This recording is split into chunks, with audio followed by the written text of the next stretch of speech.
Government ஹாஸ்பிட்டல்ல ஒரு டாக்டரை ரேப் பண்ணியிருக்காங்க. அதாவது நைட் அவங்க டியூட்டி முடிச்சுட்டு ரெஸ்ட் எடுக்கலாம் போற டைம்ல அவங்க ரேப் பண்ணி கொலை பண்ணியிருக்காங்க. அவங்களோட மெடிக்கல் ரிப்போர்ட், அதாவது வந்து பிரைமரியா ஒரு அடாப்சி பண்ணுவாங்க இல்லையா, அந்த ரிப்போர்ட்ல தான் கன்ஃபார்ம் பண்ணியிருக்காங்க இந்த மாதிரி அவங்களுக்கு கொஞ்சம் செக்ஷுவல் அசால்ட் நடந்திருக்கு, அதுக்கப்புறம் தான் அவங்க மர்டர் ஆயிருக்காங்க அப்படின்னு.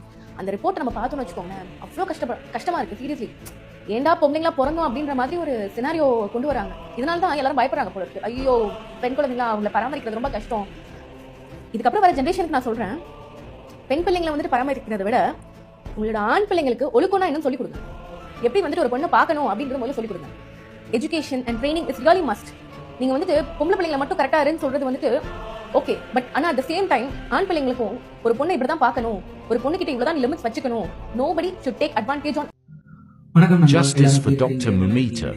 இன்றைக்கு நான் இது வந்து டாக்டர் மோமிதா, இந்தியாவில் இப்போ கற்பழிப்பு செய்யப்பட்டு கொடூரமாக கொலை செய்யப்பட்டிருக்கிற ஒரு பெண் மருத்துவர். இதற்கு முக்கிய காரணம் என்னன்னு பார்த்தீங்கன்னா, இது மாதிரி காட்டு மிராண்டிகளும் இந்திய அரசு தான் காரணம்.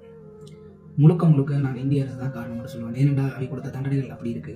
இதற்கு முதல் இப்படி கற்பழிப்பு செஞ்ச நபர்களுக்கு அவர்கள் கொடுத்த தண்டனை தையல் மிஷின் கொடுத்து அவர்களுக்கான சன்மானம் கொடுத்து வெளியே விட்டால் அதை பார்த்து அவர்களை மாதிரியே மற்றவர்களும் தாங்கள் கற்பழித்தா தங்களுக்கு தையல் மிஷின் கொடுப்பாங்க, காசு கொடுப்பாங்கன்னுட்டு எந்த ஒரு பயமும் இல்லாமல் அடுத்த பெண் மீது கை வைக்க கிளம்பிடுவாங்க. நான் அந்த தண்டனை கொடுத்த அந்த நீதிபதிகளை பார்த்து கேட்கிறேன், உங்களோட வீட்டு பிள்ளைகளுக்கு இதே மாதிரி நிலைமை நடந்திருந்தா நீங்கள் அவர்களுக்கு இப்படி சன்மானம் கொடுத்து என்ன இப்படி செய்யுங்கன்னு ஊக்குவிப்பீங்களா? தண்டனைகள் கடுமையானால் மட்டும்தான் குற்றங்கள் குறையும். இவர்களுக்கு நாம் ஈழத்தில் கொடுக்கப்பட்ட தண்டனை மாதிரி இவர்களுக்கு கொடுக்கக்கூடிய தண்டனை மரண தண்டனையாக தான் இருக்கணும். இவர்களை சார்ந்து வர்றவர்களுக்கும் அதே தண்டனையை கொடுப்போம். ஏனென்றா இவர்களுக்கு வக்காலத்து வாங்கிட்டு வர்றது ஒரு கூட்டம் இருக்கு. அந்த மிருகங்களுக்கு வக்காலத்து வாங்கிட்டு வர்ற கூட்டங்களையும் பிடிச்சி இதே மாதிரி அடிச்சு ஓட விடணும்.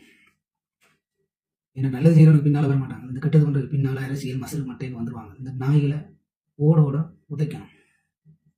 நட்டா பார்த்தீங்கன்னா அந்த டாக்டர் மரணத்தை வந்து வார்த்தைகளால் படிக்க முடியல. காரணம் அவன் உடம்புல இருந்து 1/4 கிலோ சதைக்கு மேலே கடித்தோ வாயில் வைக்கப்பட்டோ அந்த மாதிரி குதிரப்பட்டிருக்கு. மற்றது இவர்கள் ஒரு கால குற்றம் சொல்லி கொண்டிருக்காங்க, ஒரு கால் இல்லை, இது ஒரு கும்பல் தான் நடந்திருக்கு. காரணம் என்ன, அவன் உடம்புல இருந்து 150 மில்லிமீட்டர் அந்த விந்தனோ கண்டுபிடிச்சிருக்கிறாங்க. இது ஒரு கும்பலாக சேர்ந்து செஞ்சுருக்கிறாங்க. இதில் அரசியல் தலையீடு இருக்குது.